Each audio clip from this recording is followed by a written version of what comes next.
Hello বন্ধুরা, দেখো গরমকালে আমরা আমলার শরবত খাবো বলে তো আমি এখানে 300 মতো আমলা নিয়ে নিয়েছি আর একটা 150 গ্রাম মতো বিট তো ভালো করে ধুয়ে নিয়েছি। আর বিটের খোসাটা ছাড়িয়ে এদিকে আমলকিটা ভালো করে মেশিনে কুচিয়ে নিয়েছি, আর এদিকে বিটটা আমি আলু কোচানো মেশিনে আর কি কুচিয়ে নেবো। তো দেখো আমার আমলকি আর বিটটা কোচানো হয়ে গেছে। আর এদিকে আমি মশলা নিয়ে নিয়েছি 2 চামচ জিরে, 2 চামচ ধনে, 2 চামচ মৌরি আর 10-12টা গোলমরিচ আর লবঙ্গ তো নিয়ে নিয়েছি। ওগুলো আমি শুকনো খোলায় ভেজে নিয়েছি। আর এই দিকে হচ্ছে আমার এলাচ নিয়ে নিয়েছি 8-10টা মতো। তার এলাচটা কিন্তু শুকনো খোলায় ভাজিনি, আমি গোটাই নিয়েছি।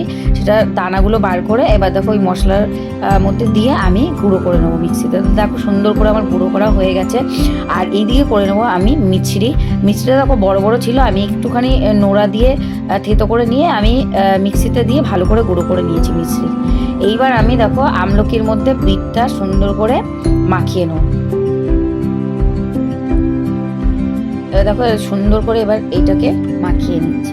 বন্ধুরা এই রেসিপিটা কিন্তু আমি ফেসবুক দেখেছি, ফেসবুকের থেকেই আর কি দেখে আমার বানানোর আগ্রহটা খুব জাগলো। বেশ সুন্দর, কারণ অনেকেই আছে আমলকি খেতে পারে না, অথচ আমলকির মতো উপকার চায় আর কি। তো দেখো আমি ভালো করে এটা মাখানোর পরে আমি যে গুঁড়ো মশলাটা মানে ভাজা মশলাটা ছিল সেটা গুঁড়ো করে নিয়ে ওটা দিয়ে দিয়েছি।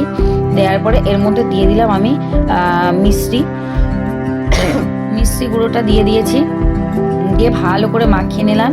এইবার আমি দিয়ে দেবো সাদা লবণ, মানে ভাতে খাওয়া যে লবণটা আমরা খাই সেটা একটু পরিমাণ মতো সুন্দর করে দিয়ে দেবো। আর এবার দিয়ে দেবো আমি বিট নুনটা দিয়ে এটা আমি এবার ভালো করে মাখিয়ে নেব। ভালো করে মাখিয়ে নিয়ে আমি দুটো থালায় দিয়ে এবার আমি 4-5 দিনের জন্য রোদে দেবো সুন্দর করে। তো দেখুন আমার 4-5 দিন টাটকা রোদে দেওয়ার পরে এটা সুন্দর করে শুকিয়ে গেছে। আপনি ভীষণ কড়া রোদ হলে 3 দিন দিলেই শুকিয়ে যায়। তো আমি এবার মিক্সিতে গুঁড়ো করে নেব। গুঁড়ো করে নিয়েছি, এই দেখো সুন্দর করে গুঁড়ো হয়ে গেছে আমার, খুব সুন্দর গুঁড়ো হয়ে গেছে। এইবার এটাকে আমি শরবত করে খাবো। বন্ধুরা তোমরা যারা চিনি খাও না তারা তোমরা মিষ্টির গুঁড়ো দিতে পারো, বা চিনি মিষ্টি দুটোই না খাও তারা মধু দিয়েও খেতে পারো, এটা খুব সুন্দর লাগে। আর গরমকালে যদি একটু বরফ দিয়ে খাও দারুণ খেতে লাগবে, দারুণ অসাধারণ। আর যাদের পেটের সমস্যা আছে, গ্যাস অম্বলের সমস্যা, ভীষণ উপকার দেয় এটা। আর হচ্ছে তোমার শরীরটাও ঠান্ডা রাখে, খুব সুন্দর।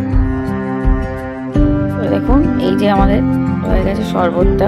অবশ্যই বন্ধুরা আশা করব তোমরা একবার এটা বানিয়ে খাবে। এখন 12 মাসই বলতে গেলে বাজারে অ্যাভেলেবেল আমলকি থাকে, তো এখন আরও পাবে, এখন একটু ঠান্ডা আছে তো পেয়েই যাবে।